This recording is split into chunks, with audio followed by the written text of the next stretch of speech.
Kehadiran tokoh Si Unyil tidak bisa terlepas dari dua nama kreatornya, Drs. Suyadi dan Kurnain Suhardiman. Tokoh bernama Unyil sebenarnya sudah ada sejak sekitar tahun 50-an dalam bentuk buku cerita dan gambar kartun. Si Unyil dikarang oleh Kurnain Suhardiman dimuat dalam majalah Sudut Remaja. Inspirasi nama Unyil diambil dari nama keponakan Kurnain. Bahkan pada tahun 1968 Kurnain, Suhardiman, dan Drs. Suyadi telah membuat film hitam putih ukuran 16 mm di bawah produksi PPFN dengan judul Unyil ke Hutan. Namun produksi film boneka tersebut kandas di tengah jalan.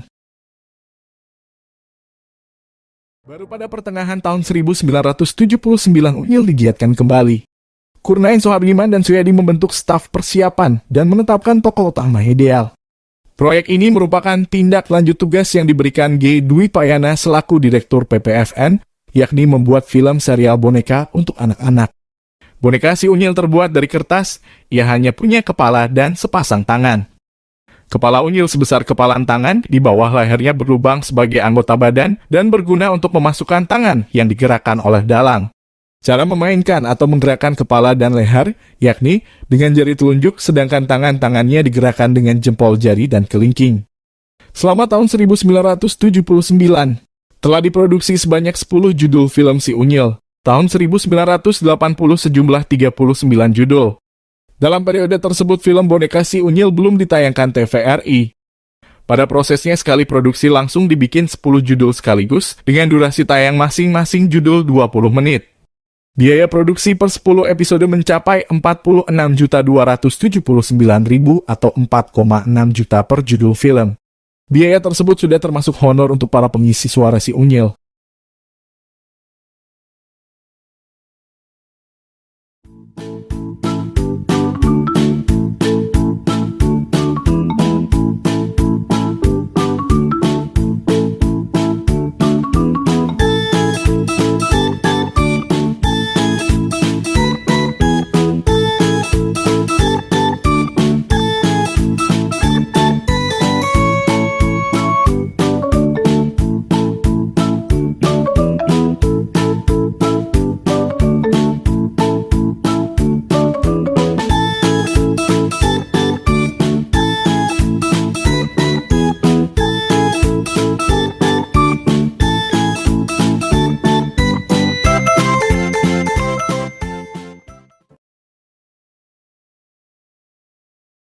Dua tahun kemudian, tepatnya tanggal 5 April 1981 pukul 11.15 waktu Indonesia Barat, film boneka Si Unyil ditayangkan perdana di TVRI dengan mengambil judul Gemah Ripahloh Jinawi.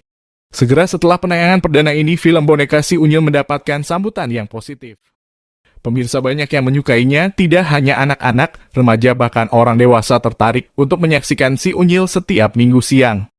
Film serial boneka Si Unyil memang diciptakan untuk menjadi tontonan bagi anak-anak Indonesia yang dibangun dari sosial kultur masyarakat desa, yang dipresentasikan sebagai Desa Sukamaju. Penyusunan cerita yang sederhana, membumi mengandung unsur petualangan, humor, ketegangan menjadi faktor utama keberhasilan tontonan Si Unyil.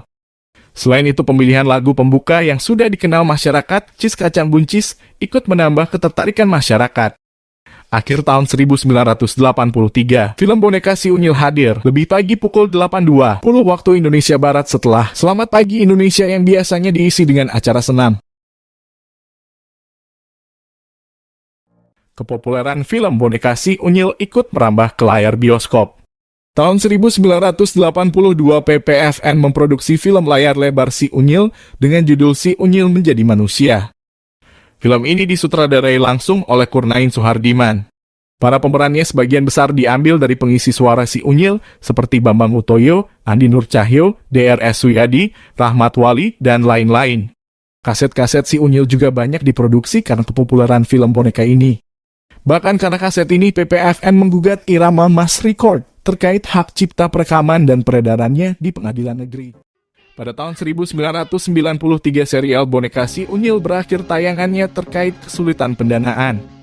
Sebenarnya tahun 1992 Si Unyil juga sempat terhenti penayangannya, sebelum benar-benar berakhir pada tahun 1993. Selama periode 1981 hingga 1993, total 603 episode, atau judul film boneka si Unyil yang diputar pada masa itu.